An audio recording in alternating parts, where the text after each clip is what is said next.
sommes debout, est-ce que chacun peut prendre sa Bible? Pendant que nous sommes debout, prends ta Bible.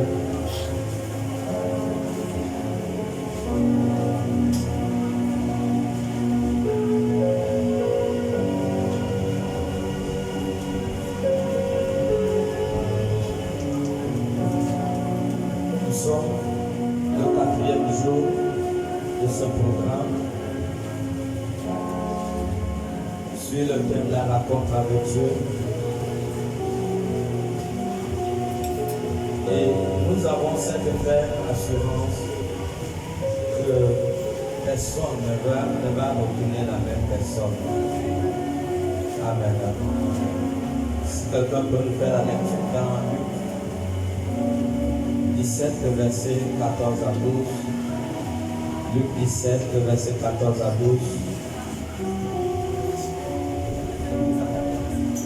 Luc 17, avec le micro. Dans le micro, Luc 17, le verset 12 à 14. Oui. Il est dit dans Luc 17, verset 12 à 14. Oui. Comme il entrait dans un village, 10 lépreux vinrent à sa rencontre. Se tenant à distance, ils élevèrent la voix et dirent: Jésus, Maître, aie pitié de nous. Dès qu'il les eut vus, il leur dit: Allez vous montrer aux sacrificateurs. Et pendant qu'ils y allaient, ils arriva qu'ils furent guéris. Amen. Est-ce que la chorale peut nous amener dans le même cantique que vous chantez tout à l'heure? Pendant ce temps, l'assemblée asseyez-vous. Je veux t'adorer, adorer ma Père. Tu es tout ce qui compte, tu es tout ce qui compte. Mais je veux t'adorer, adorer ma Père. Tu es tout ce qui, oui, tu es tout ce qui compte, Je peux te louer à ma Père. Tu es tout ce qui, tu es tout ce qui compte, Oui, oh,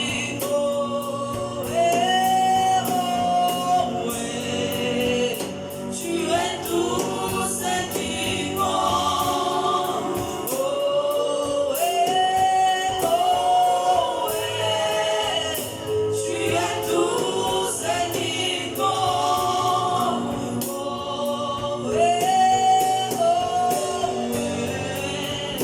tu es tout ce qui compte, tu es tout ce qui compte. Amen. Asseyez-vous, s'il vous plaît. Nous parlons de la rencontre avec Dieu. Nous parlons de la rencontre avec Dieu. La parole de Dieu nous dit qu'il y a 10 lépreux. Il y a 10 lépreux qui sont allés à la rencontre de Jésus. Ils sont allés pour rencontrer Jésus. Ces 10 lépreux étaient malades. Ils avaient un problème. Ils se sont réunis pour aller voir Jésus par rapport aux problèmes qui prévalaient dans leur vie.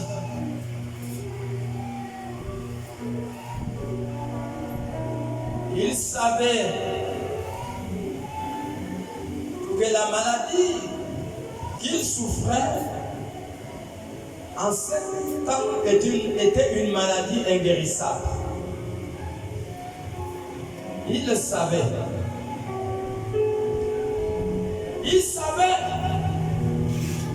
que Jésus avait le pouvoir de la guérir. Ils se sont arrangés pour aller rencontrer Jésus à cause du problème qu'ils avaient. Ayant cette forte conviction que Jésus devait résoudre leurs problèmes. Ils savaient que Jésus avait le pouvoir de résoudre leurs problèmes.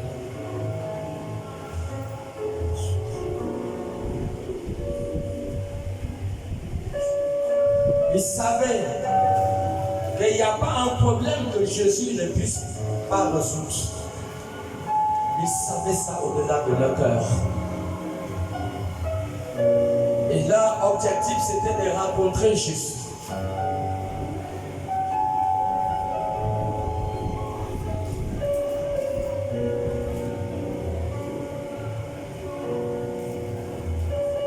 La même manière que nos visages sont différents, c'est la même manière que chacun fait face à une montagne.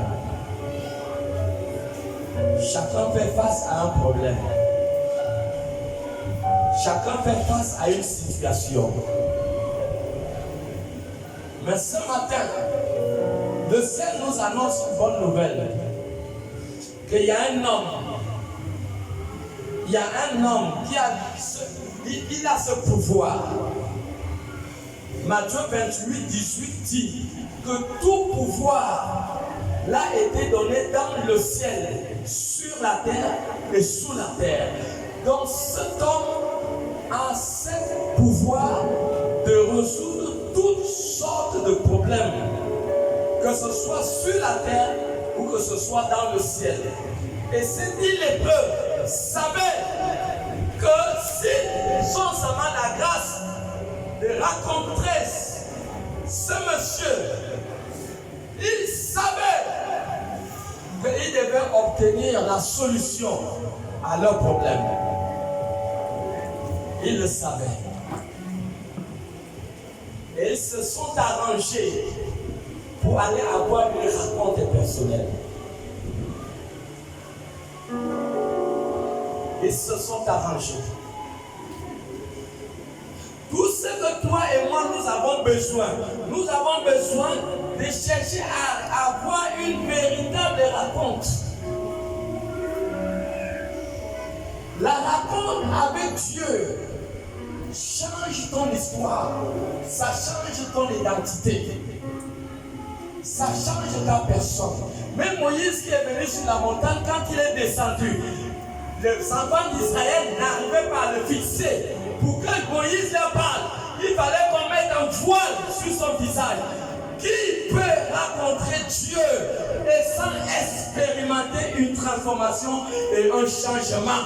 Qui peut avoir une véritable rencontre avec Dieu sans que sa vie puisse expérimenter une transformation? Ça n'existe pas.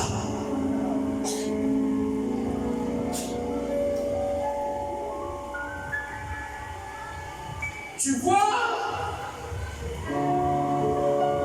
tu te bats avec tes forces pour chercher à résoudre le problème. Tu te bats pour chercher à résoudre un problème. Un problème qu'il faut peut-être l'intervention surnaturelle. Un problème qu'il faut que Dieu intervienne. Mais tu peux te retrouver en train de te battre pendant 10 ans. Pendant 5 ans. Tu te bats pour chercher à résoudre ce problème. Non. Il y a des problèmes que nous n'avons pas besoin de nous battre. Il y a des problèmes que nous avons pur et simplement d'aller à la rencontre, de chercher à avoir une rencontre, une vraie rencontre. Une vraie rencontre, c'est ce qui transforme, c'est ce qui restaure. La vraie rencontre avec Dieu. Tous ceux qui ont rencontré véritablement Dieu dans la Bible ont expérimenté une restauration, une guérison, une transformation et un changement. Et Dieu que nous parlons n'a jamais changé. Dieu, il reste le même. Il est le même.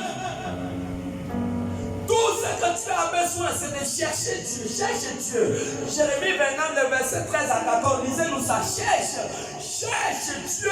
Cherche Dieu. Cherche Dieu. Si tu le trouves, tu as trouvé la transformation. Si tu le trouves, tu as enlevé la honte. Si tu trouves Dieu, tu as enlevé la honte. Tu ne seras plus un objet de moquerie. Amen. Lorsque cette femme qu'on appelle Anne a été un objet de moquerie pendant toute sa vie, Pénina ne faisait que se moquer d'elle. Mais le jour que Anne a décidé d'aller à Silo pour avoir une véritable raconte, mais pourtant elle partait toujours à Silo, mais elle n'avait jamais obtenu la solution à son problème. Mais ce jour, elle a pris la décision pour dire, je vais avoir une véritable rencontre avec Dieu. Et cette rencontre a été totale. Et Anne a été exaucée. Et je te dis qu'à partir de ce matin, si tu prends véritablement la décision de chercher Dieu, si tu trouves Dieu, je t'assure que ce problème qui trouble ton corps, ce problème qui te rend malheureux, ce problème qui t'a enlevé la paix, le bonheur, ce problème qui trouble ta maison, ce problème sera résolu dans le puissant nom de Jésus-Christ. Est-ce que tu le crois? Ça sera résolu. Jérémie 29, 13 à 14. Il est dans Jérémie 29, 13 à 14. Vous me chercherez. Dis, vous me chercherez. Vous me trouverez. Et vous me trouverez. Vous me cherchez de tout votre cœur. Si vous me cherchez de tout votre cœur, répète la lecture. Oui. Vous me chercherez. Attends, maman. Amen. Amen. Amen. Bien-aimé, il y a un temps où nous devons arrêter de prier Dieu la manière qu'Anne le faisait avant. Anne allait toujours au temple, mais elle n'avait jamais rencontré Dieu. Vous pensez que quand Anne partait au temple, elle ne soulignait pas son problème à Dieu, elle soulignait son problème à Dieu. Mais ce jour, elle a pris la décision. À un certain moment dans ta chrétienté, tu dois prendre la décision d'avoir une rencontre personnelle avec Dieu. C'est la rencontre qui va amener un changement, une transformation, ce qui te fait pleurer. Dieu va essuyer les larmes de tes yeux. Sur le fait que tu as eu à raconter Dieu, tu dois le chercher. Cherche Dieu, si tu le cherches, il va se laisser retrouver. Cherche-le de tous les moyens possibles. Cherche Dieu. Cherche Dieu pour faciliter ta vie. Pour faciliter ta vie, c'est bien de la vivre. C'est bien de la vivre. Ayant déjà eu une rencontre. Ayant déjà eu une rencontre avec Dieu. Quand il y a déjà eu la rencontre avec Dieu, les choses vont vite. Les choses sont restaurées. Les choses sont restaurées automatiquement. Tu verras que ce que tu faisais avec la force, Dieu va permettre que ces choses ne soient plus difficiles. Pourquoi? Parce que tu es entré en contact, en communion avec lui. Lui lit. Il est dit, dans Jérémie 29, verset 13 à 14, vous me chercherez et vous me trouverez si vous me cherchez de tout votre cœur. Si tu cherches Dieu, pas de lèvres, mais de tout ton cœur, je me laisserai trouver par vous. Il dit, je vais me laisser retrouver par vous. Dit l'Éternel. Dit l'Éternel. Et je ramènerai vos captifs. Il dit, je vais ramener vos captifs. C'est bon, tu peux t'arrêter là. Si tu cherches Dieu de tout ton cœur, Dieu va se laisser retrouver par toi. Il va se laisser retrouver. C'est comme ça que ces 10 lépreux se sont levés. Voilà la recherche de Jésus. Et et ils ont trouvé Jésus. La rencontre avec Jésus amène ta vie dans l'inexplicable. L'inexplicable. Est-ce que quelqu'un comprend? Oh, est-ce que quelqu'un est là pour comprendre? Les gens ne vont rien comprendre.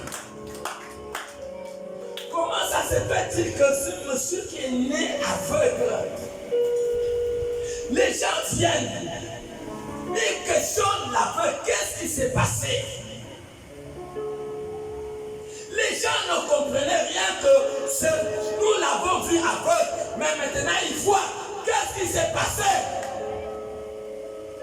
L'homme va dire quoi? Il dit celui qu'on appelle Jésus.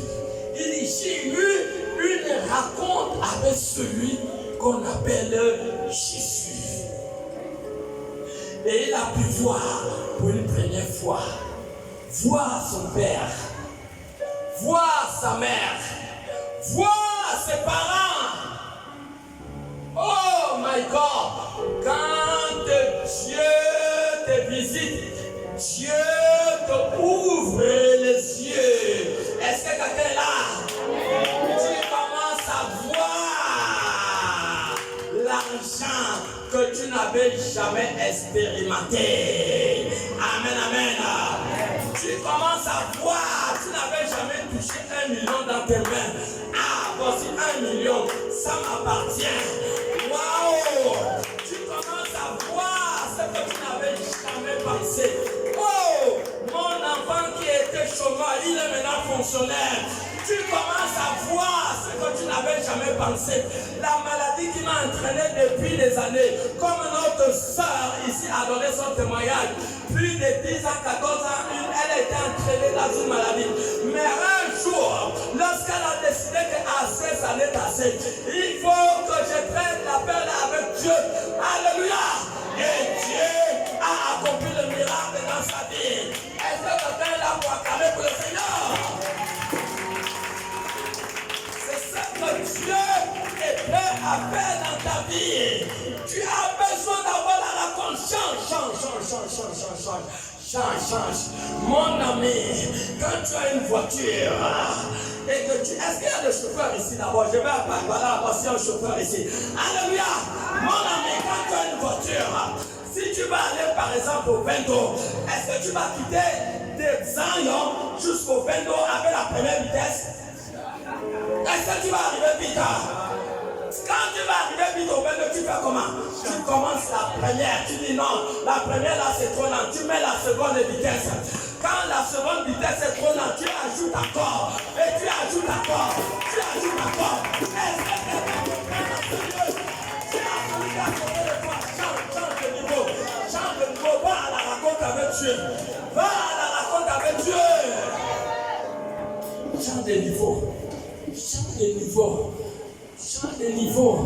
Frère, nous avons trop souffert. Nous avons souffert par nos efforts. Non. La Bible dit que ce n'est pas par la force, ni par l'épée. Alléluia. Il était né aveugle. Mais qu'est-ce qui s'est passé? Qu'est-ce qui s'est passé? Il a eu la rencontre avec Jésus-Christ. Mon bien-aimé, est-ce que Jésus a changé? Jésus n'a jamais changé. Est-ce que tu es là? Jésus n'a jamais changé, il est le même. Alléluia. Amen. Et il est prêt à agir dans la vie de tous ceux qui se décident de changer de niveau. Je dis de décider de lui chercher, véritablement d'avoir une rencontre avec lui. Tu verras des choses extraordinaires. Tu verras des choses extraordinaires. Tu verras l'inexplicable. Les gens ne vont pas comprendre. Quand tu marches avec Dieu, les gens ne comprennent plus. Ils ne comprennent plus. Mais tu ne peux pas marcher avec Dieu sans étonner les gens. Quelqu'un est là? Frère, si tu marches avec lui, tu dois étonner. Tous ceux qui ont eu la rencontre avec Jésus ont étonné le monde. Voici ce type. Son père et ses parents ne voulait pas répondre. Il dit non, il est assez grand. Allez lui poser la question comment il a fait pour voir. Parce qu'ils avaient peur qu'on les chasse de la synagogue. Alléluia. Mais il ne pouvait plus, les pharisiens ne pouvaient plus changer ce témoignage. Parce que celui qui était aveugle, il voyait déjà. Il dit comment c'est celui qu'on appelle Jésus. Qui m'a fait comment? Qui m'a ouvert les yeux. Jamais je dis le faux. Jamais je dis le faux. C'est dit les preuves n'ont pas reçu le miracle chez eux. Ils se sont réunis et ils ont pris la décision de raconter Jésus. Même si toi tu ne t'unis pas avec quelqu'un, personnellement, tu peux prendre la décision de changer ta vie. Yes. Tu vois, tu forces. Tu forces. Pourquoi? Parce que il n'y a pas la connexion. Il n'y a pas le surnaturel. Une fois le surnaturel est connecté, tu ne vas plus forcer les choses. Tu ne vas plus forcer. Quand ils sont venus vers Jésus, Jésus les a donné un mot d'ordre. Jésus les a donné une instruction. Dans chaque rencontre avec Dieu, il y aura toujours une instruction qui sera donnée. Est-ce que quelqu'un est là? À chaque moment que tu as une véritable rencontre avec Dieu, il y a une instruction qui t'est donnée. Donc, la rencontre, plus cette instruction que tu dois obligatoirement obéir pour inventer l'inexplicable aux yeux du monde. L'inexplicable, ça veut dire que les gens ne vont rien comprendre. Qu'est-ce qui s'est passé dans ta vie? C'est parce que de un, tu as rencontré Jésus. De deux, c'est parce que tu as obéi. Je vous assure que pendant tout le message, vous allez voir, le Saint-Esprit va nous montrer qu'il ne peut jamais avoir des choses que les gens n'arriveront pas à expliquer dans ta vie. Il ne pourra jamais avoir le surnaturel.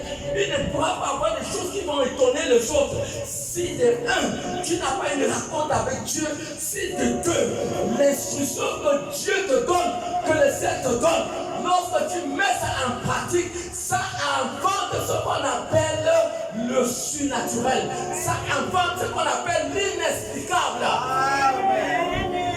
Yes. Jésus les a dit comment?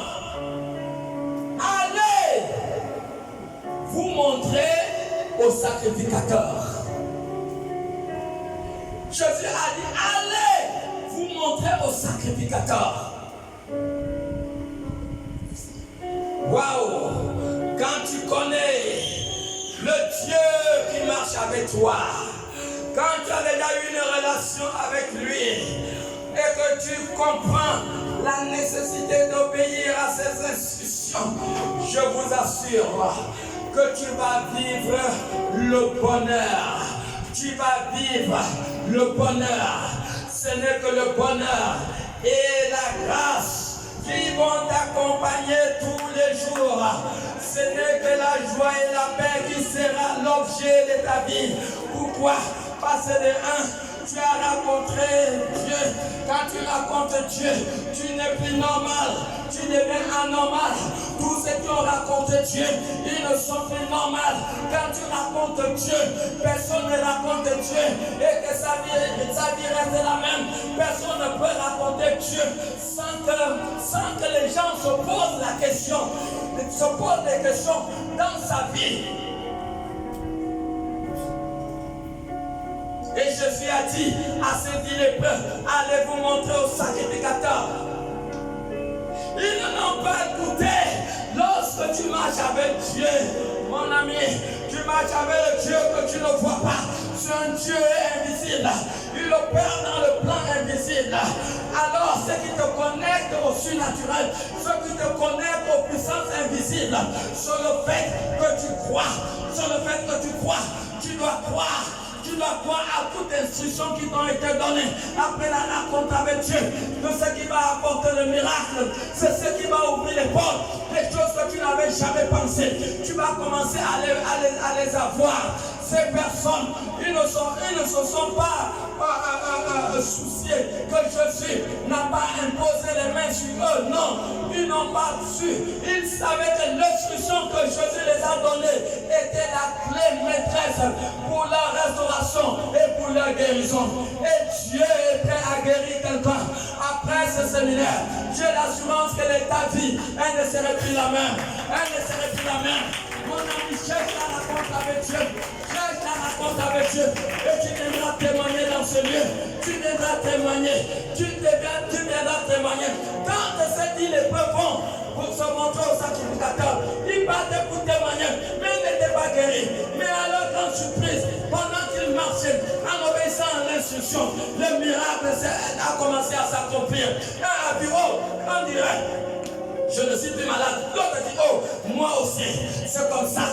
Quand la puissance de Dieu commence à agir, oh, c'est comme si je me sens déjà, je suis déjà en bonne santé. Alléluia. Alors on parle, touche, où tu as mal, où tu as mal. Dis, non. Je me sens déjà bien. Je me sens déjà bien. Alléluia. Alléluia. Alléluia. Non, je me sens bien. Je me sens déjà bien. Oh, c'est comme si je suis guéri déjà. Je suis guéri. Oh! Avant qu'ils arrivent au temple de frère, ils étaient dans la joie. Parce que le miracle s'est accompli en mi-chemin. Le miracle s'est accompli. Mon frère, ma soeur, on est malheureux. Je vous assure qu'on est malheureux. Pourquoi? Parce qu'on n'a pas eu la rencontre avec Dieu. Cherche Dieu.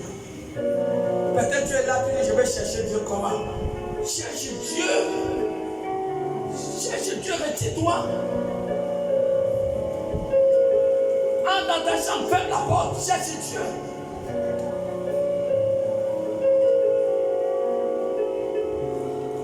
Va ailleurs. Va faire un travail, cherche Dieu. Cherche la rencontre. Je suis sur le jour que Anne était allée au temple. Elle était allée seule. Je suis sûr que ce jour, elle n'était pas accompagnée de son mari. Mais elle est venue s'agenouiller.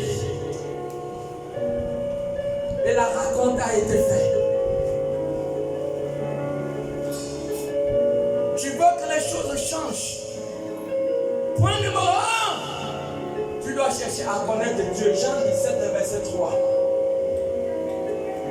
Tu dois chercher à connaître Dieu. Tu veux que les choses changent dans ta vie. Cherche, point 1, à connaître Dieu.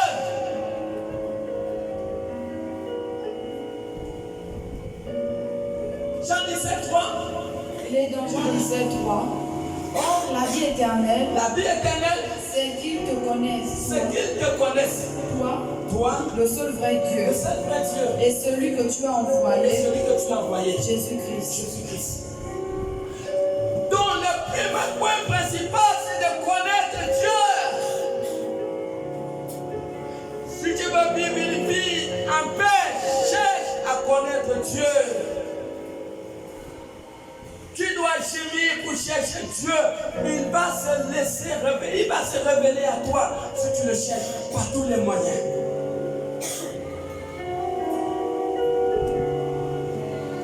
Quand Moïse est monté sur le mont Sinaï, il battait pour avoir la rencontre avec Dieu. Vous savez combien de jours Dieu a fait avant de parler à Moïse sur la montagne? Moïse a fait 7 jours. C'est le 7e jour que Dieu est venu lui parler. Donc ce n'est pas quelque chose de facile. Il dit, si vous me cherchez, il dit, je veux me laisser retrouver. Cherche Dieu. Cherche Dieu et tu verras, Dieu va se laisser retrouver. Dieu ne peut plus te... Quand tu as raconté Dieu, ta vie ne peut plus être la même. Elle plus jamais la même. Obligatoirement, Dieu enlève la honte. Si tu étais un sujet de moquerie, Dieu enlève la honte. Dieu va enlever la honte. Dieu va ôter la maladie. Dieu va te rendre libre de l'oppression de la sorcellerie de la famille.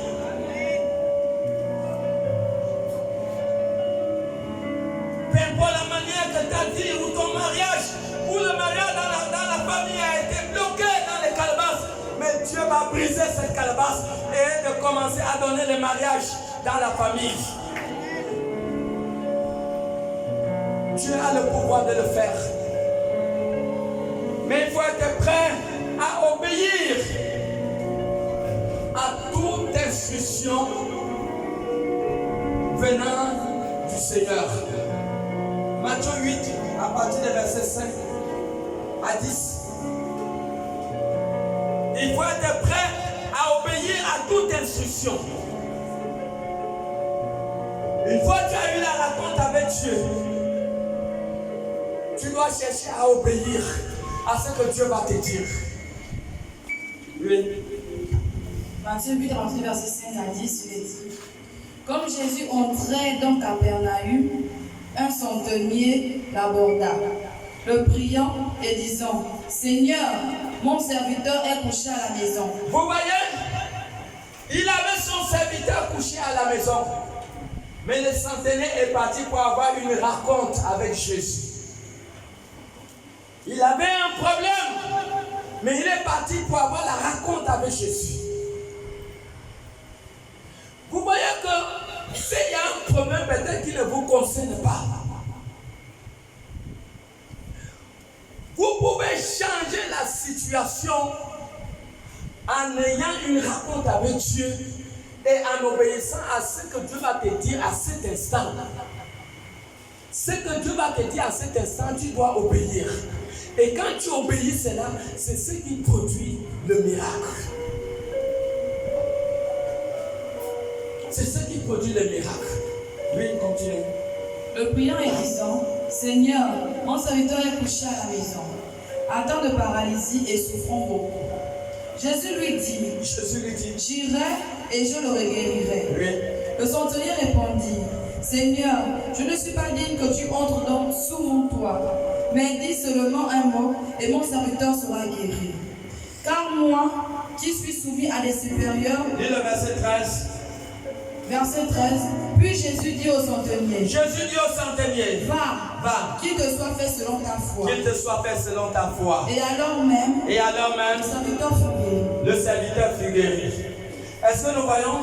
Jésus a eu la rencontre avec le centenier qui avait son serviteur malade. Et le centenier n'a même pas voulu que Jésus entre dans sa maison. Le centenier avait besoin simplement d'une parole. Une parole venant du Seigneur. Il avait besoin simplement d'une parole. Et lorsque Jésus l'a donné cette parole: vas-y, ton serviteur est guéri. La parole de Dieu déclare qu'à l'instant même, ce garçon a été guéri.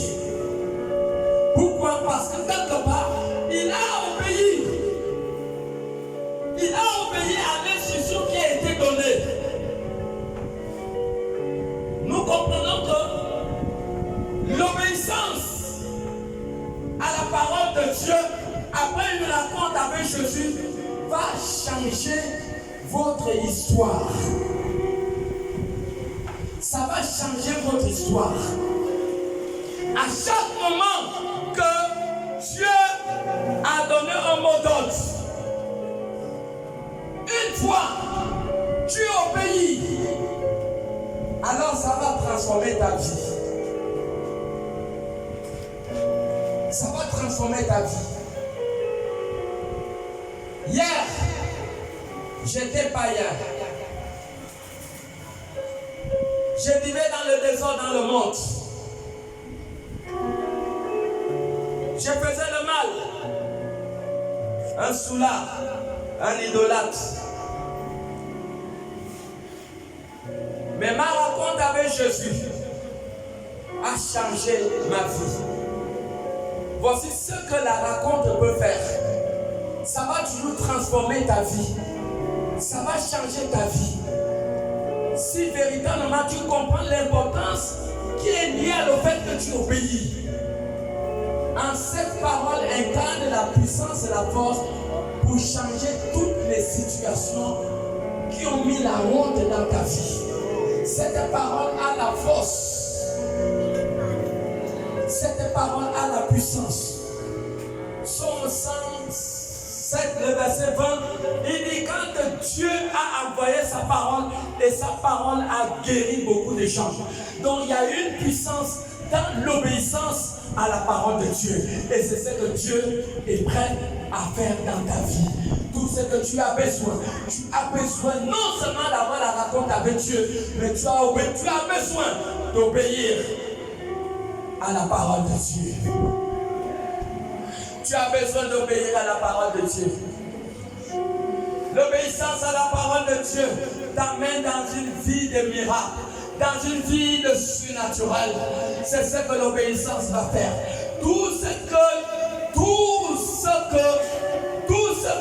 Dieu a comme plan dans ta vie, après avoir eu une rencontre avec lui, va changer ta vie.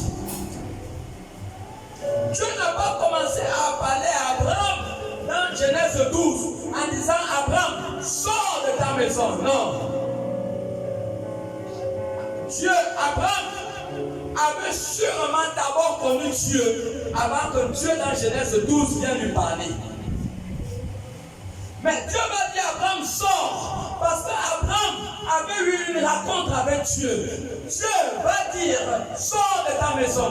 Et il fallait que Abraham obéisse à cette première instruction pour que Abraham puisse recevoir les secondes paroles de bénédiction. Parce que dans Genèse 12, Dieu va lui dire comment? Dieu va lui dire, je te bénirai. Amen. Dieu va lui dire comment? Je te bénirai. Il va dire, je te bénirai. Pourquoi? Parce qu'Abraham a d'abord obéi. Parce qu'Abraham est d'abord sorti. Est-ce que quelqu'un est là? Amen. Abraham a obéi. Il est sorti. Il est sorti de la maison de son père et de sa mère pour obéir à ce que Dieu l'avait dit. Et Dieu est venu. Et Dieu a dit, je te bénirai. Je multiplierai ta postérité comme les étoiles du ciel. À chaque moment que tu obéis à Dieu, tu entres dans une phase de grâce et tu entres dans une phase de bénédiction. À chaque moment que tu obéis à Dieu, Dieu ne pourra jamais te laisser la même personne. Dieu va s'assurer de changer ton statut. Dieu va s'assurer de t'enlever dans la situation où il y avait la douleur. Dieu va se rassurer de te guérir. Il va te guérir. Dieu va s'assurer de te donner un travail.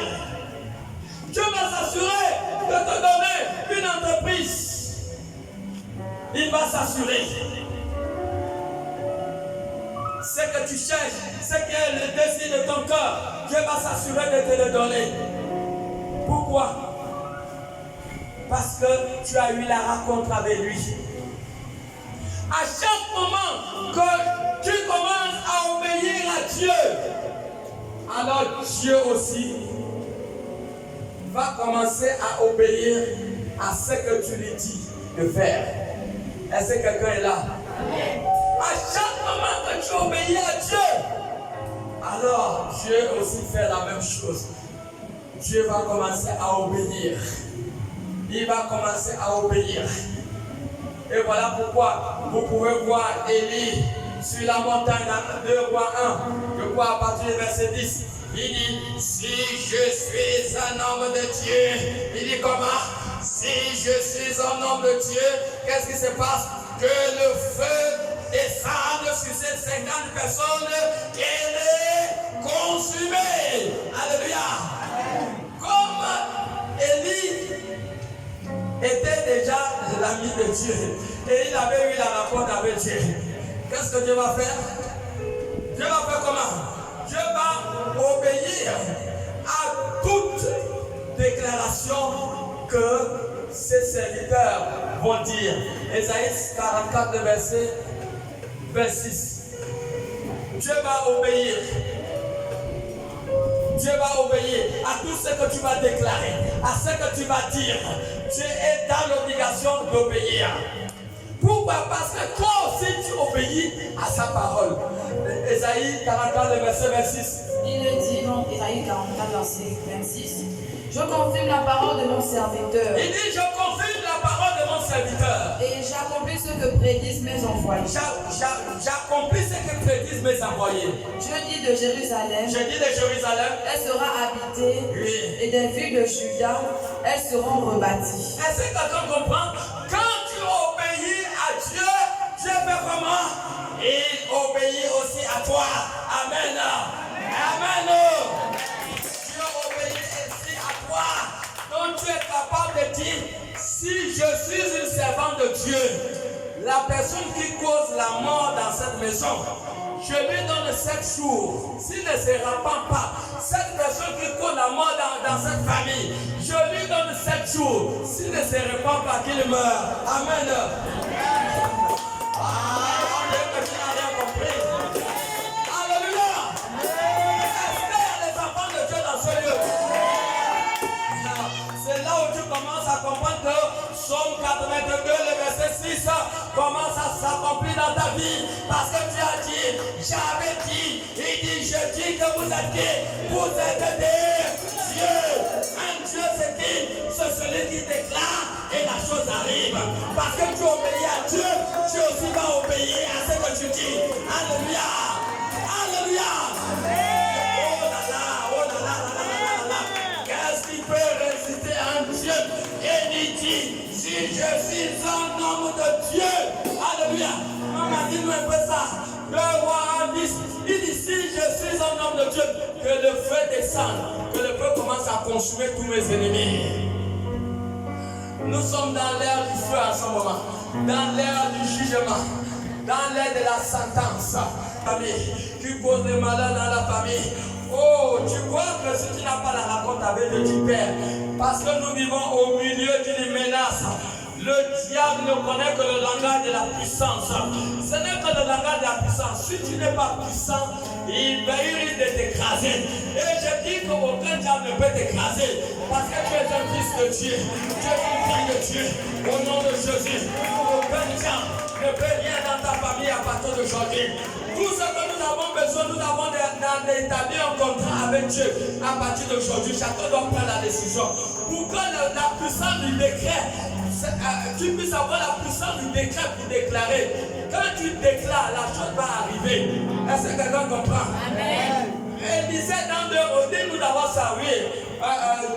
2 Rois 10. Oui. Il est dit, Élie répondit au chef de 50. Élie a répondu au chef de 50. Si je suis un homme de Dieu. Si je suis un homme de Dieu, frère. Que le feu descende du ciel. Que le feu descende du ciel. Et te consume. Et te consume. Toi et tes 50 hommes. Toi et tes 50 hommes. Et le feu descendu du ciel. Et le feu descendu du ciel. Et le consuma. Et le consuma. Lui et ses 50 hommes. Le feu a obéi. Pourquoi? Parce qu'Élie était quelqu'un qui avait déjà eu la rencontre avec Dieu. Voilà pourquoi vous voyez souvent que quand je suis dans sur l'autel, quand je commande dans la prière, je dis si je suis un homme de Dieu, quand je déclare la parole, bien aimé que tu le crois ou pas, tu vas voir cette parole s'accomplir.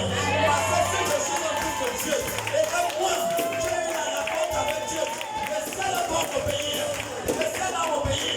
Voilà pourquoi la plupart des personnes qui viennent que j'impose les mains, bien aimé, le ciel s'assure d'établir la guérison dans leur vie. Parce que j'ai un contrat avec Dieu. Personne ne peut venir malade et que je que tu puisses recevoir la guérison. Au moins, c'est la personne qui avait l'incrédulité. Mais si tu viens avec un corps, sachant que tu viens rencontrer pas un homme, rencontrer Dieu, sachant que la main qui se pose sur toi, ce n'est pas la main d'un homme, c'est la main de Dieu. Bien aimé, le ciel répond, le ciel répond, le ciel répond. Et je déclare qu'à partir d'aujourd'hui, le ciel va répondre à tes prières, le ciel va répondre à tes déclarations. Au nom de Jésus, je les déclare dans le puissant nom de Jésus, que le ciel va répondre à tes exigences, le ciel va répondre à tes pleurs, le ciel va répondre à tes douleurs. À partir d'aujourd'hui, tu ne seras plus la même personne. Tout ce que tu as besoin, bien aimé, on ne perd rien en rencontrant Dieu. Tu ne perds rien. Tu ne perds rien. Tu ne perds rien, mon frère, ma soeur. La meilleure vie est la vie où tu ne fais pas d'efforts. Tu ne souffres pas. C'est ça où les opportunités se présentent, où la grâce se présente, où tu es là, on même te dit, viens, on a trouvé un travail pour toi. Où tu es là, on dit, voici 50 000, commence le commerce. Où tu es là, il y avait quelqu'un qui était entre la mort et la vie. Le Seigneur a ramené la personne à la vie. La meilleure vie, mon frère, ma soeur, est de vivre avec Dieu, est de marcher avec Dieu. Nous vivons au milieu d'une menace. Le monde actuel, c'est la jungle. Tu n'as pas la puissance, le diable va t'écraser. Et nous avons besoin de la force. Nous avons besoin de la puissance. Luc 10, 19, Jésus dit, je vous ai donné le pouvoir de marcher sur les scorpions, sur les serpents et sur toute la puissance de l'ennemi. Est-ce que Dieu t'a donné le pouvoir? Si Dieu t'a donné le pouvoir, dis, je le reçois maintenant. Dis, je le reçois. Je le reçois. Au nom de Jésus, je reçois le pouvoir que Dieu m'a donné. Je le reçois maintenant. Au nom de Jésus, je ne serai plus jamais la même personne. Je ne serai plus jamais la même personne à compter d'aujourd'hui. Dieu t'a donné le pouvoir. Tu dois vivre la paix. Tu dois vivre le bonheur. Tu n'as pas besoin de malheurs dans ta vie, des choses bizarres, non. Amène toute ta maison, amène toute ta maison à être assujettie à Christ. Ma maison et moi, Josué 24, 15, ma maison et moi, nous servirons l'Éternel. Ta maison doit servir Dieu. Toute la maison de Rahab, elle était prostituée. Mais la peine que sa maison était soumise à Josué et à Dieu, la maison de Rahab a été sauvée. Elle a été sauvée. Tu perds des années de vie en vivant dans la malhonnêteté, dans l'injustice.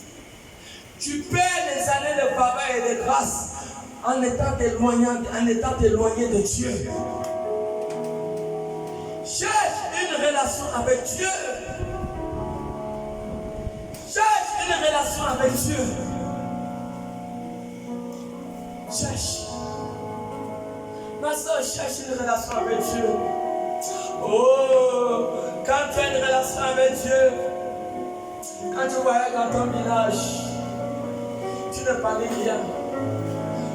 Quand tu as une relation avec Dieu, personne ne peut te tuer même par le poison. Je vous dis au nom de Jésus-Christ. Personne ne peut te tuer par un fusil nocturne. Je vous dis la vérité, je parle par le Saint-Esprit. La relation avec Dieu au-delà de la mort. Même Lazare était mort.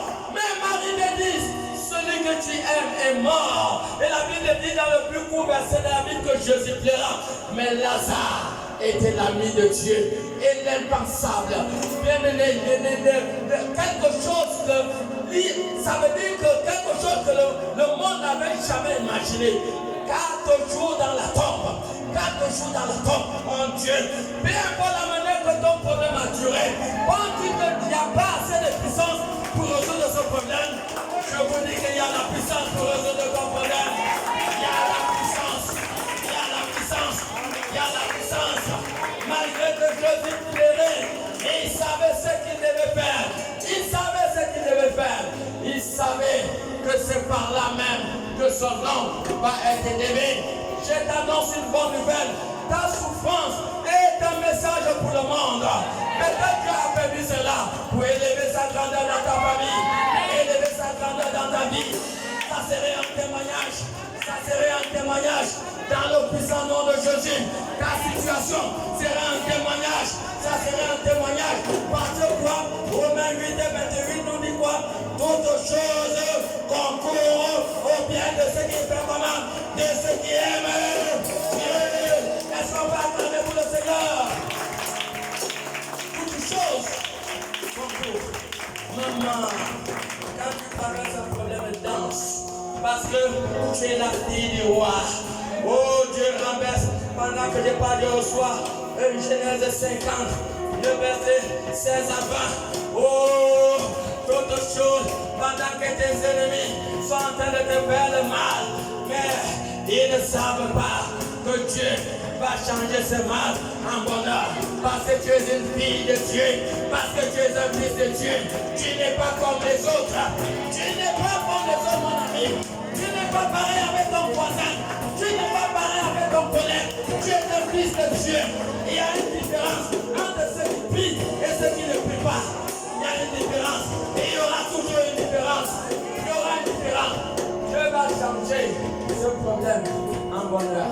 C'est la même chose qui s'est passé dans la vie de Joseph. Genèse 50, 16 à 20. Les dans Genèse 50, verset 16 à 20. Et ils firent de dire à Joseph. On est venu dire à Joseph. Ton père a donné cet ordre avant de mourir. Avant de mourir, oui. Vous parlerez ainsi à Joseph. Oui. Oh, pardonne le crime de tes frères. Pardonne le crime de tes frères. Et leur péché. Et leur péché.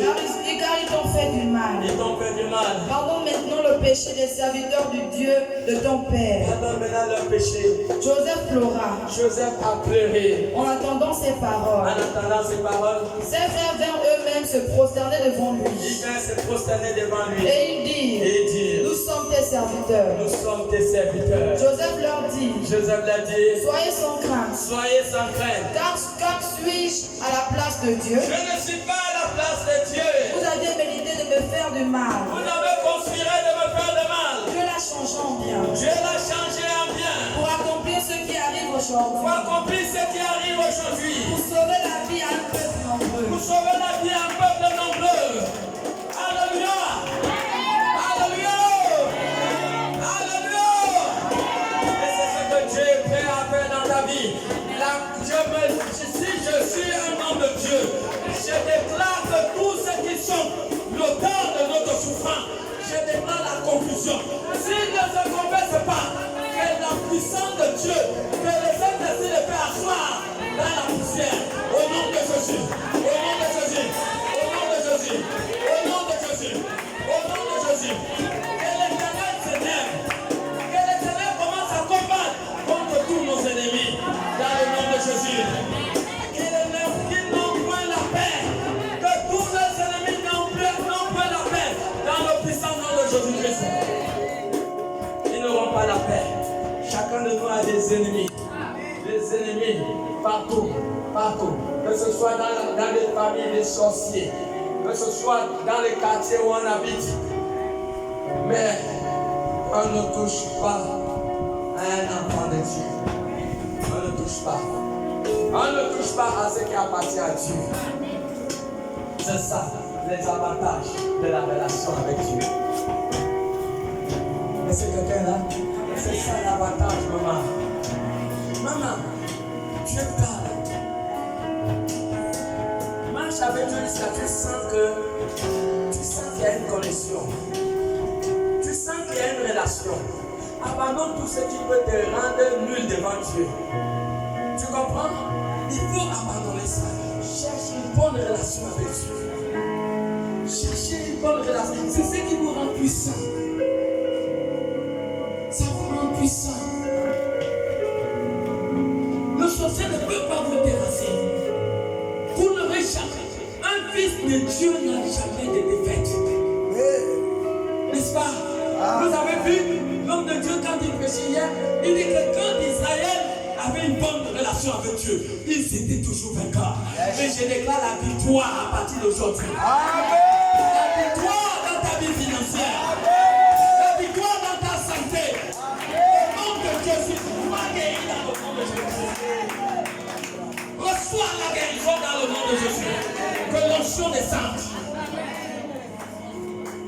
Que l'onction de la guérison te localise. Te localise. Pas de défaite. Bien-aimé, tu dois avoir la confiance comme un jeune lion. Tu comprends? Papa, la maladie ne tue personne. Tu comprends? La maladie a quel pouvoir de tuer quelqu'un? Si Dieu n'a pas donné l'ordre, Deutéronome 32, 39. N'est-ce pas le Dieu tout-puissant qui fait vivre, celui aussi qui fait mourir? Quelle maladie? Quelle maladie qui a le pouvoir sur quelqu'un? Aucune maladie. C'est quand Dieu décide que tu meurs, c'est là où la personne meurt. Mais si Dieu ne décide pas, nous n'avons pas vu les gens qui ont fait des accidents d'avion. Maman, on a vu ça, non? Ils ne sont pas morts. Pourquoi? Parce que Dieu n'a pas permis. Donc, mon bien-aimé, la maladie, tu l'as dit, dégage. Tu n'as aucun pouvoir. Déjà, la maladie, elle a été vaincue à la croix. Dans Isaïe 53:5, la Bible est claire. La Bible dit que par le sang de Jésus, par les blessures de Jésus, que nous avons été guéris. Tu as été guéri par le sang de Jésus. Deutéronome 32, 39. Il est donc Deutéronome 32, 39. Sachez donc que c'est moi qui suis Dieu. Il dit, sachez donc que c'est moi qui suis Dieu. Et qu'il n'y a point de Dieu près de moi. Il n'y a point de Dieu près de moi. Je vais vivre. Je vais vivre. Je vais mourir. Et je vais mourir. Je blesse. Je blesse. Et je guéris. Et je guéris. Et personne ne délivre de ma main. Personne quand Dieu dit qu'il te délivre. Même si les sorciers t'ont avané, quand Dieu dit qu'il te délivre, il va te délivrer. Est-ce que tu vas acclamer le Seigneur? Aucun sorcier. Le sorcier est comme un train de ça, maman. Il ne faut pas avoir peur des sorciers, il ne faut pas avoir peur des marabouts. Ils ne peuvent rien. Ils ne peuvent rien faire dans votre vie. Alléluia. Quand tu as eu la rencontre avec Dieu, tu es comme Élie. Tu as une puissance terrible. Tu es comme Moïse. Ce sont des personnes qui ont eu la rencontre. Moïse a eu la rencontre avec Dieu puis son Adam. Quand tu as la rencontre avec Dieu, tu n'as plus peur des sorciers. Tu n'as plus peur des envoûtements. Je vous avais dit la fois dernière qu'une sœur avait payé un terrain. Et dans ce terrain, il y avait une cithare. Elle ne pouvait pas commencer les travaux. Elle est venue appeler le spécialiste des cithares. Elle dit, pasteur, il y a une cithare dans mon terrain, je ne peux pas commencer les travaux. J'ai dit, alors je vais aller déplacer ce faux Dieu-là. On a pris la voiture, on est parti, on est arrivé. Il dit, toi, faux Dieu, allez, dégage de ce terrain. Je vais balancer ça ailleurs. Amen. Et c'est ce que tu es. Faut pas avoir peur. Même si tu viens trouver une poule morte devant ta porte, tu dis, les sang de faire toi, poule, tu prends le feu, tu brûles, tu jettes. Même si tu trouves un oiseau mort, tu trouves le sang devant ta porte, il ne faut pas avoir peur. Quelqu'un peut prendre ta pochette comme ça, où il y a eu ta sueur, il ne peut rien. Parce que la pochette de Paul avait la puissance. La pochette de Paul avait la puissance de Actes 19, 13 à 14. Aucun sorcier ne peut embouter ta pochette. Alléluia. Même si des papiers chez nous, on appelle le Dieu de femme là comment? Même Dieu va dire de balancer ça. Je vous assure qu'aucun diable ne peut venir toucher à ton sang. Ton sang est loin par la puissance du Saint-Esprit. Quelqu'un comprend? Ils ne peuvent pas. Oh là là. Est un Dieu. C'est un Dieu. Quand tu arrives au village, tous les sorciers déménagent. Il y a quelqu'un qui est arrivé dans ce village. Amen, amen, amen. Tout le monde panique. Tout le monde panique. Tout le monde panique. Parce que tu es un Dieu. Quand tu as la rencontre avec Dieu, ce que tu déclares, tu le verras s'accomplir. Vous voyez, quand tu as la rencontre avec Dieu, tu es dans une vie heureuse. Heureuse. 1 Samuel 23. Vous allez voir David était face à un combat. Mais David avait une relation avec Dieu. Attends, nous allons lire même là après. Est-ce que quelqu'un est là? David avait une relation. Vous pensez que David va s'élever? David va s'élever à aller combattre contre Goliath? Maman.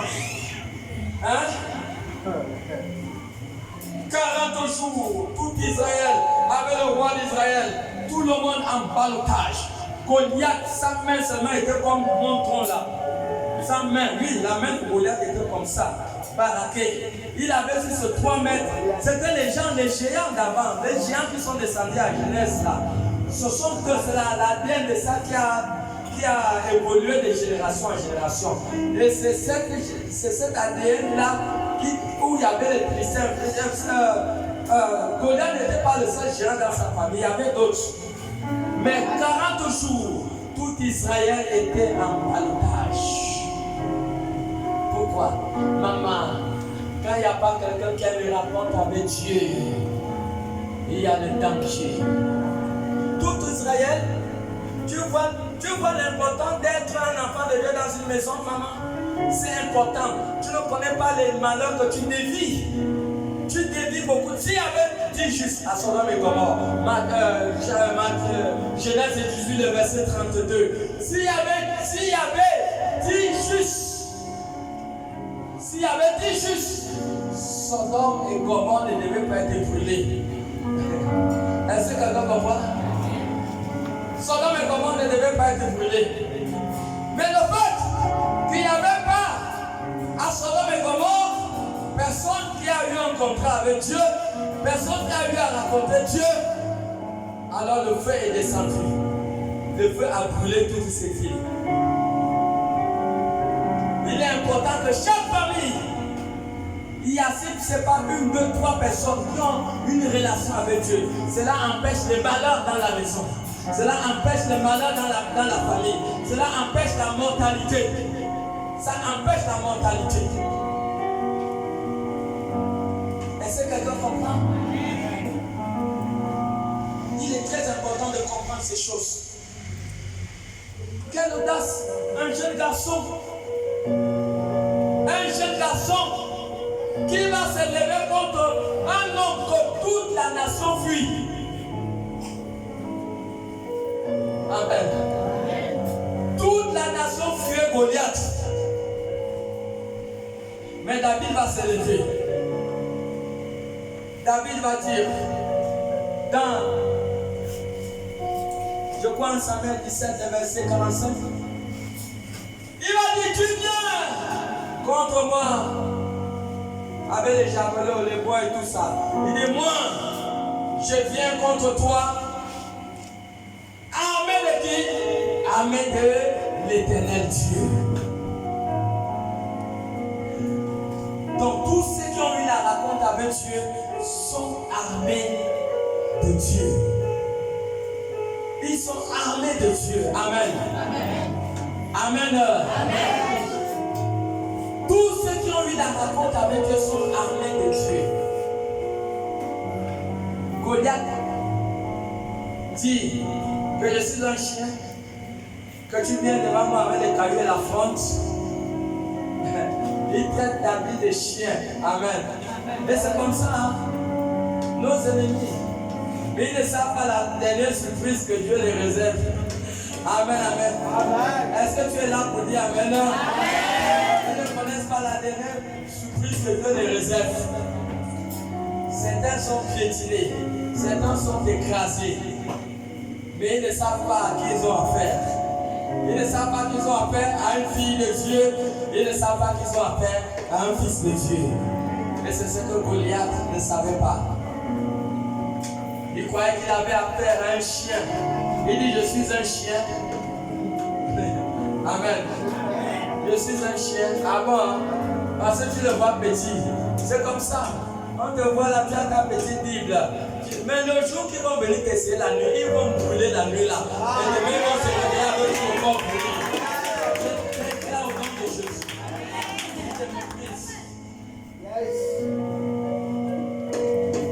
Dieu est vivant, notre Dieu, ce n'est pas un Dieu mort. Il est le Dieu qui restaure ses enfants. Et je sais que derrière toute persévérance, il y a une restauration. Et ça, c'est l'heure de ta restauration. Je le déclare dans le nom de Jésus. C'est l'heure de ta restauration. Sois restauré ce matin dans le puissant nom de Jésus. Si David n'avait pas la relation avec Dieu, David va dire aujourd'hui même, je vais te tuer. Maman. Il dit aujourd'hui même, 1 Samuel 17, 47. Il dit aujourd'hui. God, Amen. Voilà alors, quand tu marches avec Dieu, même si l'enfant brûle 50 degrés de chaleur à la nuit, tu as besoin de paniquer. Est-ce que tu as besoin de paniquer? Tu as fait quoi? Que Dieu va faire mourir ton enfant. Amen. Tu es là où tu dors. Amen. Tu n'as pas besoin de paniquer. Ce sont des gens qui n'ont pas de relation, qui ont peur lorsque des mauvaises nouvelles arrivent. Mais quand une mauvaise nouvelle arrive, tout enfant de Dieu n'a pas peur. Jésus, pendant la tempête, il dormait dans la barque ou non? Jésus dormait. Et pourtant, c'était la tempête. Donc, au milieu des tempêtes, un Dieu ne panique pas. Alléluia. Quelqu'un dit, je suis un Dieu. Il ne faut pas paniquer. Ne panique pas. Sois rassurant.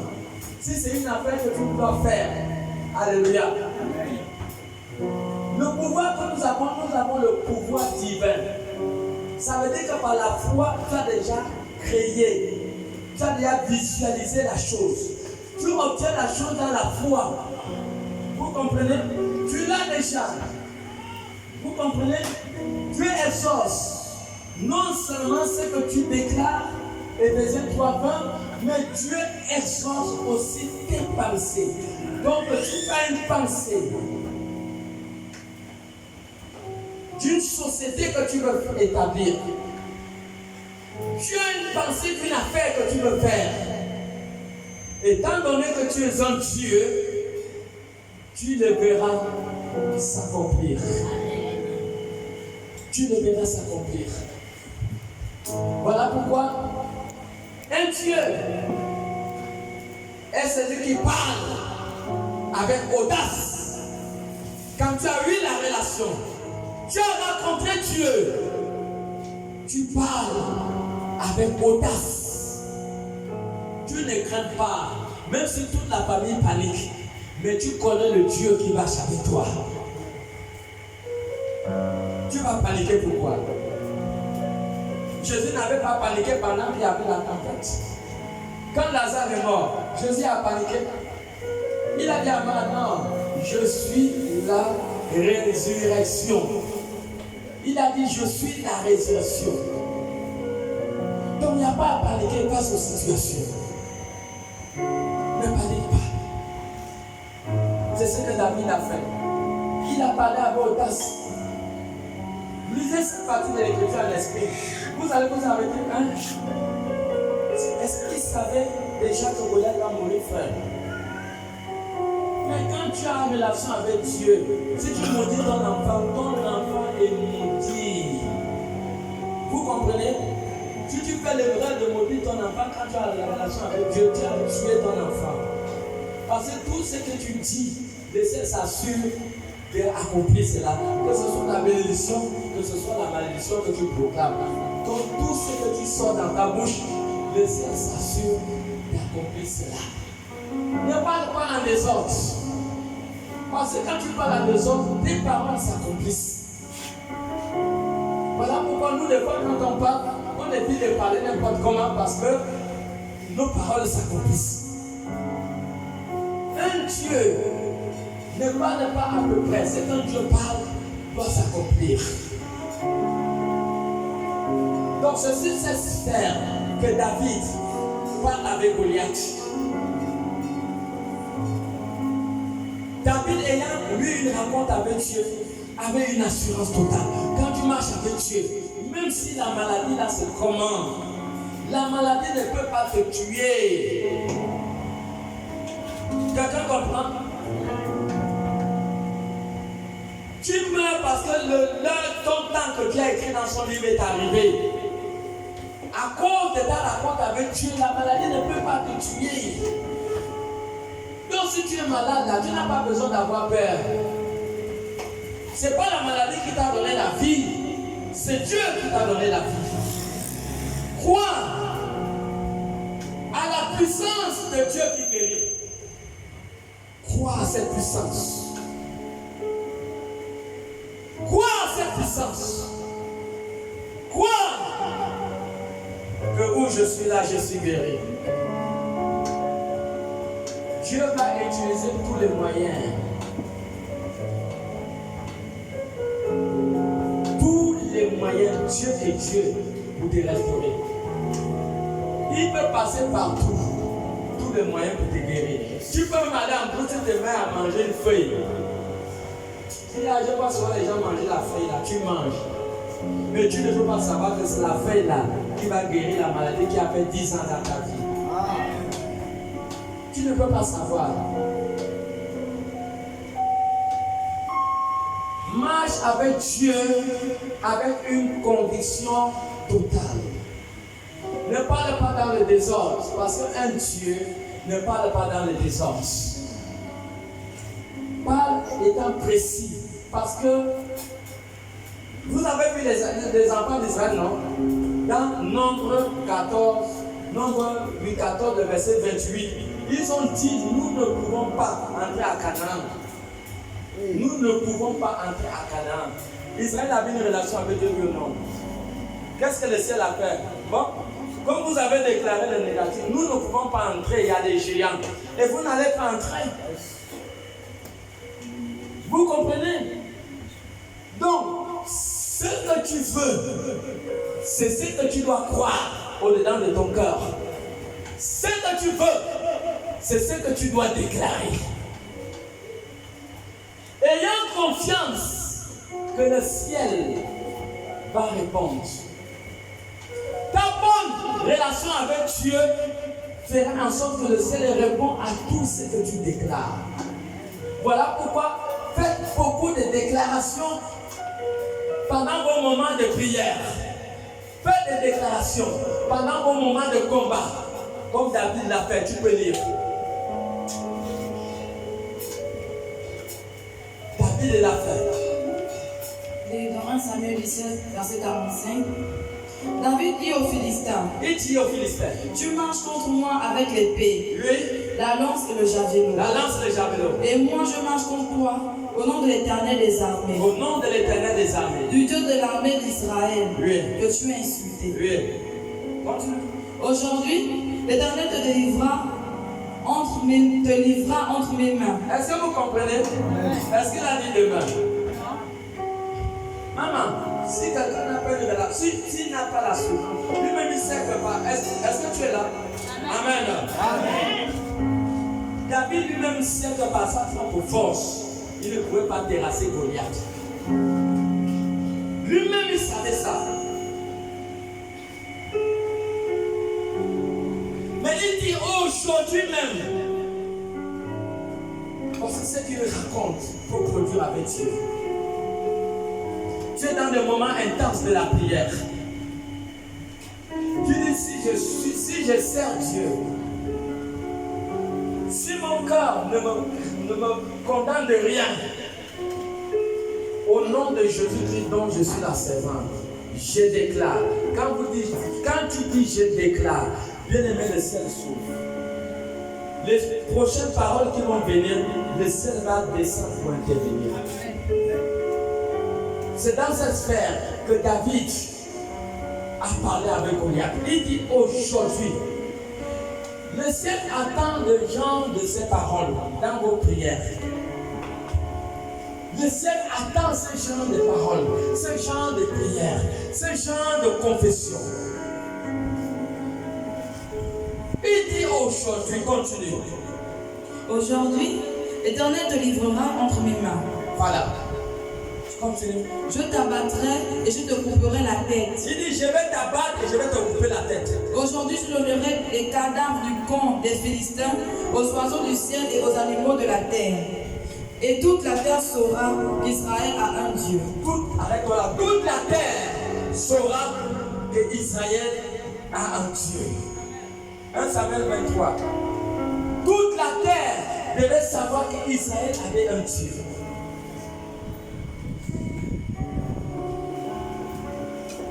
Est-ce que quelqu'un là, bien tu es fatigué? Amen. La rencontre avec Dieu, ça te rend puissant. Ça te rend puissant. On ne peut pas t'envoûter. Personne ne peut toucher à tes enfants. Quand tes enfants vont à l'école, ils sont à la garde des anges, ils sont avec eux. Vous avez vu le fils d'un président aller à l'école seul? Qui a vu le fils d'un président aller à l'école seul? Hein? Est-ce que c'est possible? C'est pas possible, je ne pense pas. Et non? Hein? Ils sont toujours escortés. Toujours escortés. Mais l'ange de l'Éternel campe auprès de ceux qui le craignent. Pourquoi quand tes enfants vont à l'école, pourquoi Dieu ne va pas les accompagner avec les anges? Et je déclare qu'à partir d'aujourd'hui, que tous tes enfants seront dangereusement sécurisés par l'armée du ciel. Les anges d'Élohim seront avec eux à partir d'aujourd'hui. Est-ce que je peux entendre un grand amen?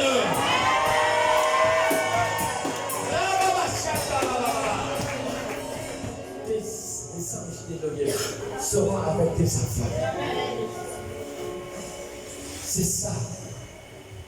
Aujourd'hui même, maman, David a terrassé Goliath. À chaque bataille, David s'assurait de demander conseil à Dieu. Il y avait une relation. Dieu répond, maman. Quelqu'un est là? Amen. Dieu répond à la prière, maman. C'est pas que Dieu passe un problème et Dieu va faire 6 mois pour te répondre, non. La rencontre était faite entre Anne et Dieu. Et Dieu l'a répondu. Dieu répond à la prière. Ta relation avec Dieu, même avant de voyager, demande à Dieu. Et Dieu va répondre. Dieu répond. Dieu face à une situation, peut-être que tu n'arrives pas à te marier. Dieu répond. Dieu face à une bataille qui fait face à la famille. Demande à Dieu quelle est la solution à prendre. Dieu répond.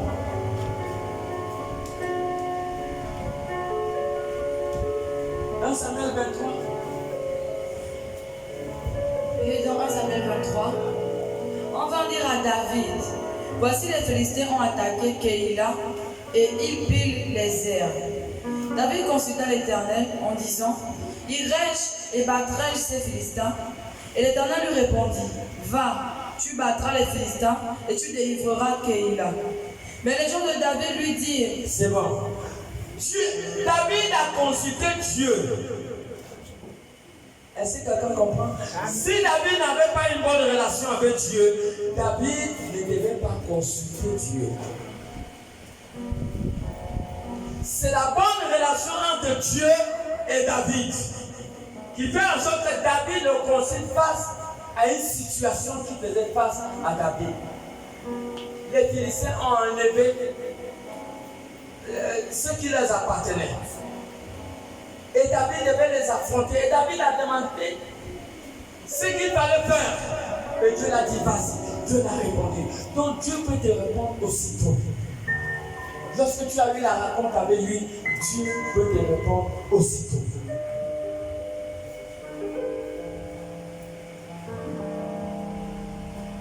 Nous sommes face à une situation, posons à Dieu la question et Dieu a le pouvoir de nous répondre.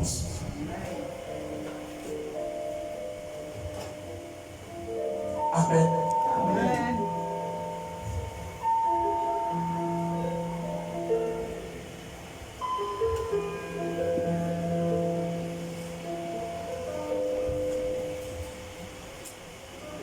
La rencontre avec Dieu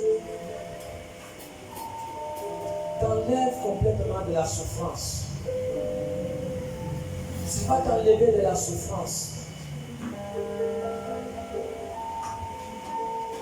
Chaque chose qui raconte Dieu expérimente une transformation.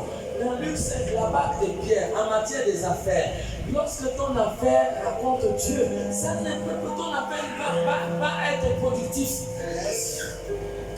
Lorsque ton travail raconte, tout ce qui raconte Dieu reçoit une transformation, un processus de multiplication. Luc 5, 1 à 7, ça reçoit une multiplication. Donc ton affaire doit raconter Dieu. Tout ce qui raconte Dieu entre dans un processus de multiplication.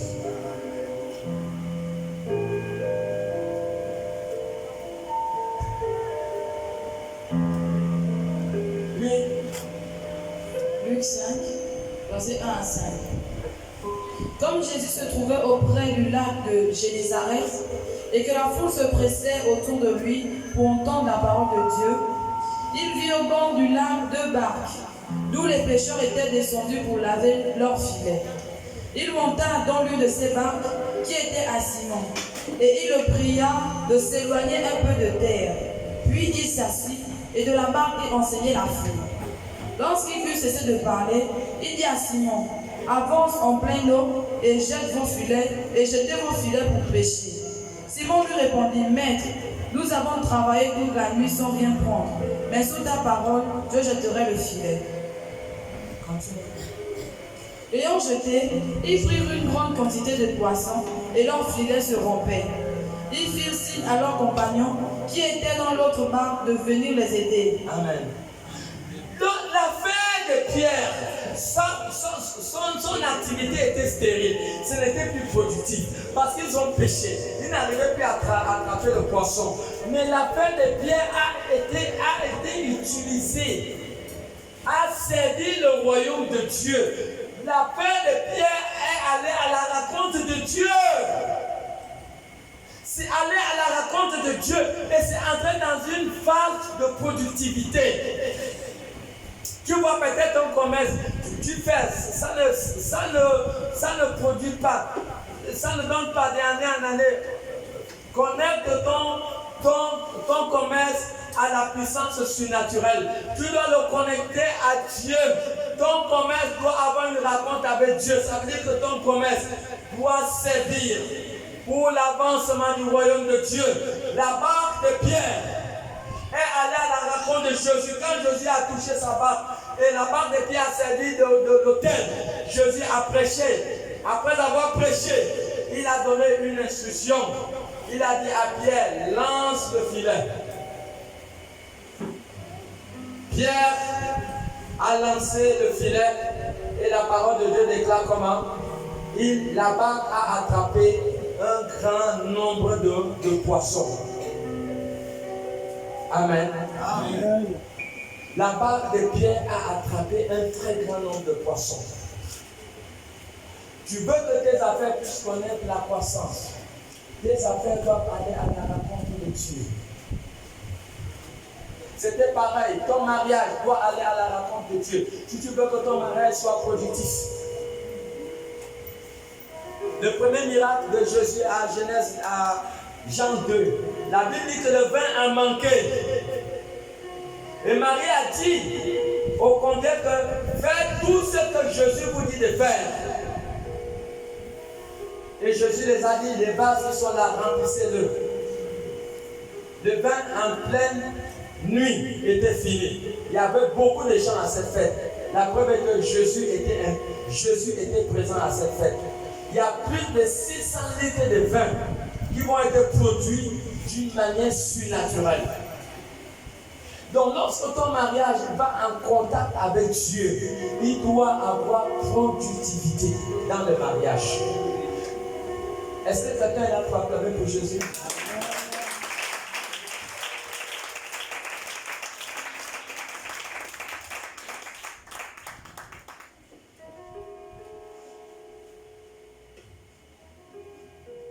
Anne a compris que dans son mariage avec Elkanah, Anne a compris la nécessité que son mariage devait produire pour l'avancement du royaume. Et Anne a pris Samuel, c'était le seul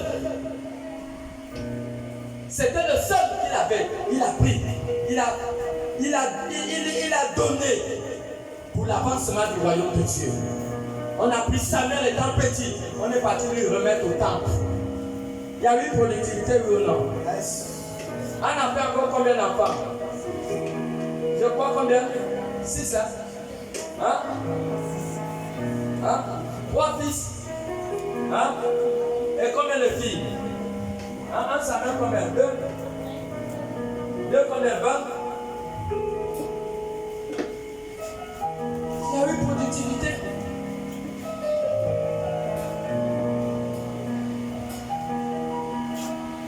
Viens pour le verset 19 d'abord, rapidement.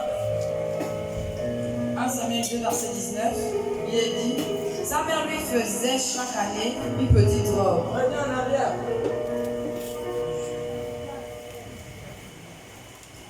Verset 17. Oui, le verset 17 dit. Ces jeunes gens se rendaient coupables devant l'Éternel Oui. d'un très grand péché, parce qu'ils méprisaient les offrandes. Non, on va où Samuel, Anna, après combien des enfants? C'est le verset combien?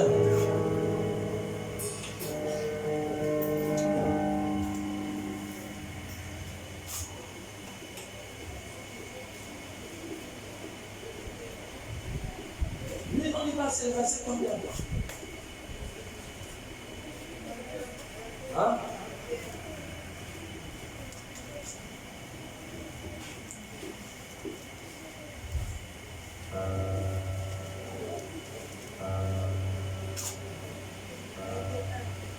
On y va. Verset 21, il est dit, Oui. lorsque l'Éternel eut visité Anne, Lorsque l'Éternel eut visité Anne, elle le vint enceinte, elle devint enceinte. et entre elle enfanta 3 fils Elle enfanta 3 et fils 2 filles. et 2 filles. Et le jeune Samuel grandissait au Donc de ça fait l'Éternel. 6 enfants. 6 enfants, pourquoi? Parce que son foyer a commencé à produire. Que votre foyer puisse servir pour le royaume de Dieu. Ça a été dans le foyer de Anne. Cela a produit.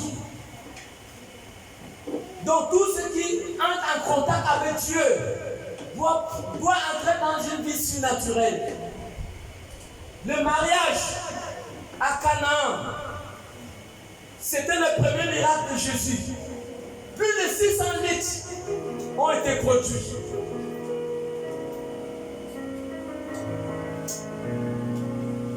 La femme de Sarepta, ou la femme encore sunamite, dans 2 Rois 4, ou la femme plutôt, qui faisait partie de la femme des prophètes. Quand elle a perdu son mari, elle est partie voir Élisée. Élisée l'a dit, qu'est-ce que tu as? Elle a dit, j'ai un peu d'huile. Et l'homme de Dieu l'a dit, va, verse l'huile. La femme a obéi à l'instruction.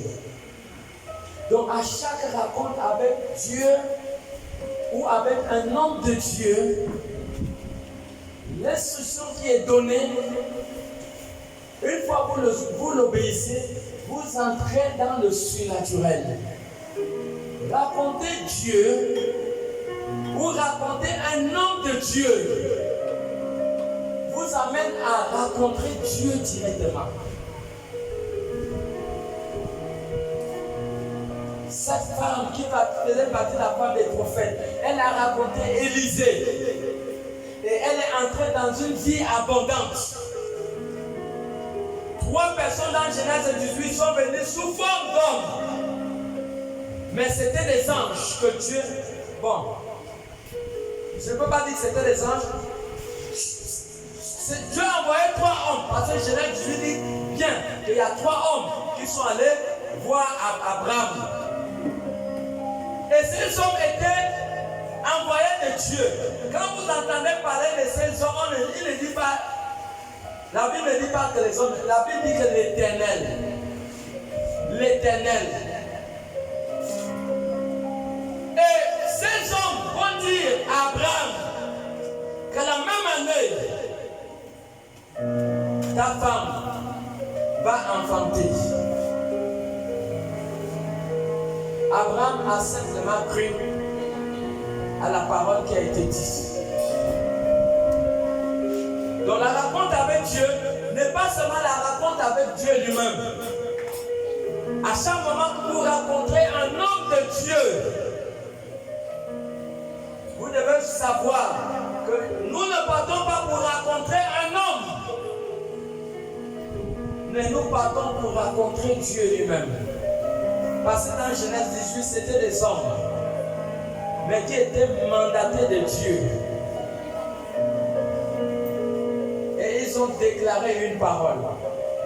Et après un an, la chose s'est accomplie. Isaac est venu dans le monde. Donc Dieu a établi des pasteurs, des prophètes,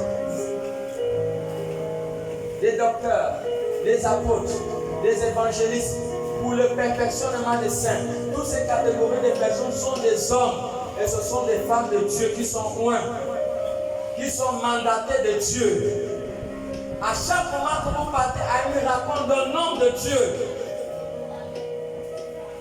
vous partez pour rencontrer Dieu.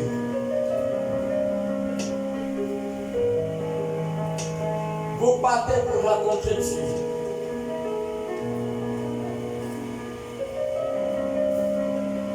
Une consigne, une déclaration sera dite. Et vous devez obéir à ce que cet homme de Dieu va vous dire. Vous obéissez à un ambassadeur du Gabon en France. Vous obéissez à l'autorité gabonaise. Vous obéissez à un ambassadeur de Dieu sur la terre. Vous obéissez à l'autorité du ciel qui est Dieu lui-même.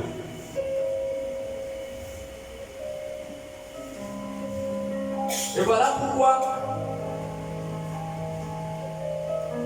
quand vous avez une rencontre avec Dieu, allez vers cet homme de Dieu comme allant voir Dieu et pas un homme.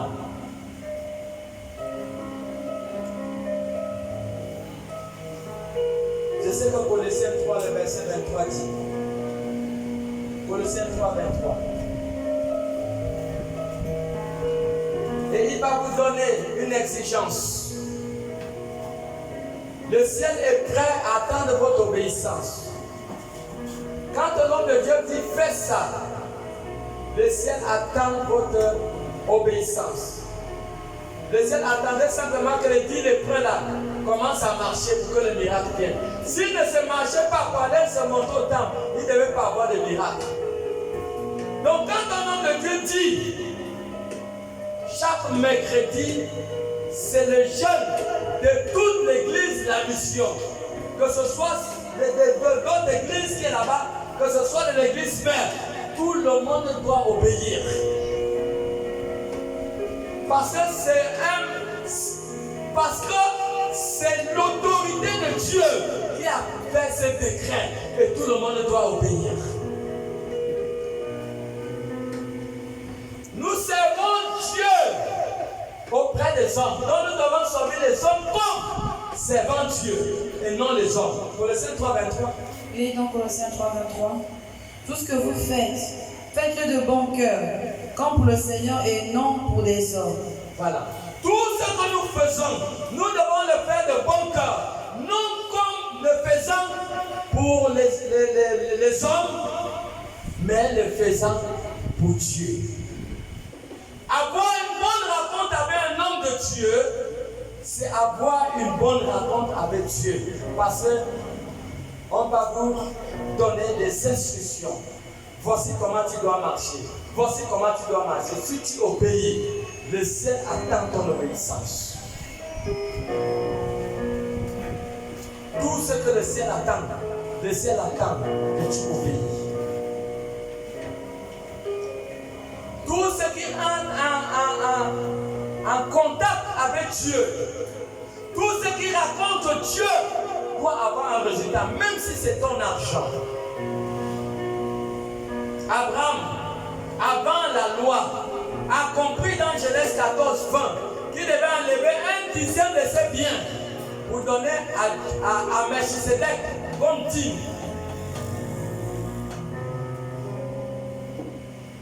Si ton argent ne veut pas la rencontre de Dieu, tu seras fauché tout le temps. Tu auras des problèmes d'argent. Écoutez, la vie est faite exactement comme les mamans au village. Aucune maman ne peut manger toute l'arachide qu'elle a récoltée pendant une saison. Elle garde toujours un peu d'arachide pour la saison prochaine. On appelle ça la semence. La semence ne vous appartient pas. La semence appartient à la terre. La semence appartient à d'autres personnes. Donc si tu manges ta 10e partie, si tu ne veux pas donner la dîme, donne le tout comme à l'époque des apôtres. Ils vendaient leur chambre, ils vendaient leur bien et amenaient le produit à l'église. Tu ne peux pas donner 10%, donne 30%. Tu ne peux pas donner 30%, donne 40%. Tu penses que moi, j'ai planté 4 sacs d'arachide. Et toi, tu as planté un demi-sac d'arachide. Tu penses que toi et moi, on va avoir la même récolte? Hein? Non, jamais on ne peut pas avoir la même récolte. Moi, j'ai planté 4 sacs. Toi, tu as planté un demi-sac. C'est pas pareil. Bien aimé, tant que la terre existe, Lévitique 27, le verset 30. Toute dîme appartient à l'Éternel. Toute 10e partie de ce qui t'appartient appartient à Dieu. Tu es pauvre parce que tu manges. Tu manges tout ce que tu reçois. C'est ce qui te rend pauvre. C'est ce qui te rend pauvre. Tu manges. Et tu es déconnecté d'une vie naturelle financière. Parce que ton argent, tu le manges seul. La 10e partie qui appartient à Dieu. Mais Dieu n'utilise pas les lieux de 10 000 dans le ciel. Ce qui appartient à Dieu appartient aux autres. Chaque 10e de ton revenu doit aller à la rencontre de Dieu. Et tu vas voir qu'il ne te manquera plus jamais de l'argent. Il ne te manquera plus jamais de l'argent. Si tu comprends que la vie est faite, je lis d'abord Genèse 8, 22. La vie est faite de semailles et de moissons. C'est fait de semailles et de moissons. Si tu ne comprends pas que moi, tu dois s'aimer et que demain tu dois récolter tout ton argent là, c'est pour toi-même. Voilà pourquoi vous voyez qu'aux toilettes, il y a des asticots. Parce que le toilette ne partage personne. Tout ce qu'il reçoit, c'est pour lui-même. Donc ça devient des asticots. Toute ta vie, tu manges. C'est pour toi, ta famille, tes enfants. C'est ça. Ça, c'est toute ta vie. Donc rien qui sort à toi, une autre personne ne doit pas bénéficier. Et tu peux être connecté dans le surnaturel comment? Ton argent n'a pas de rencontre avec Dieu. Genèse 8, 22. Et dans Genèse 8, 22. Tant que la terre subsistera, les semailles, et la moisson, le froid, et la chaleur, l'été, et l'hiver, le jour, et la nuit, ne cesseront point. Tant que la terre existe, les semailles et les moissons ne vont jamais cesser.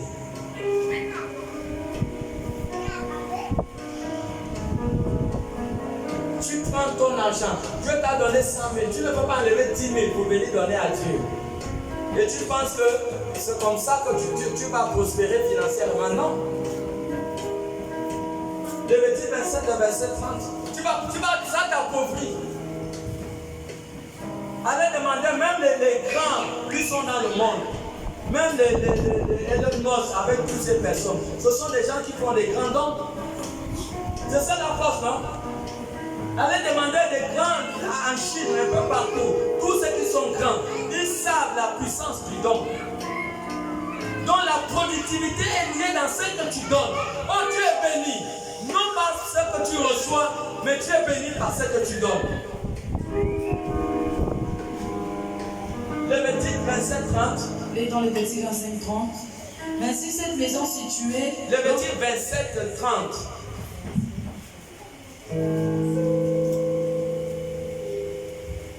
Lévitique 27:30, il est dit.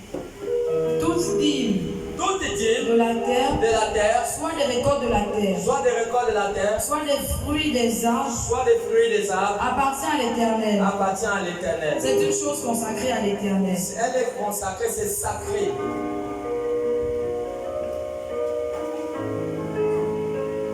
C'est sacré. Est-ce que quelqu'un comprend? Tu penses parce que tu enlèves la 10e partie de ton revenu pour donner à Dieu que tu seras pauvre? Quand tu manges ça, tu ajoutes des problèmes dans ta vie. Tu verras que toute la vie, tu vas forcer de tes propres forces. Tu ne pourras jamais évoluer financièrement. Je ne peux pas te dire ce que moi donner ma dîme là où ça m'a amené financièrement. Toi et moi, on n'est plus pareil.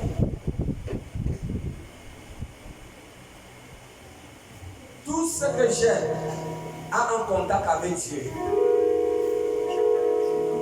Tout ce que j'ai.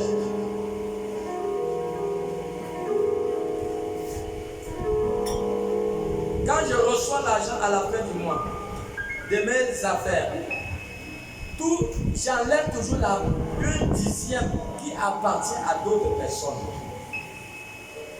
Le Saint-Esprit sait ça.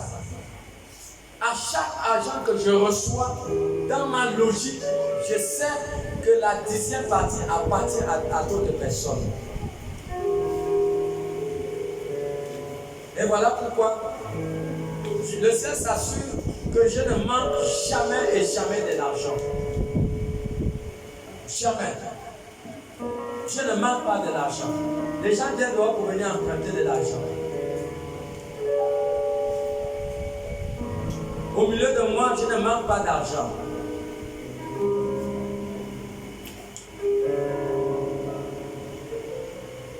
Amen. Amen. Est-ce que tu es là? Amen.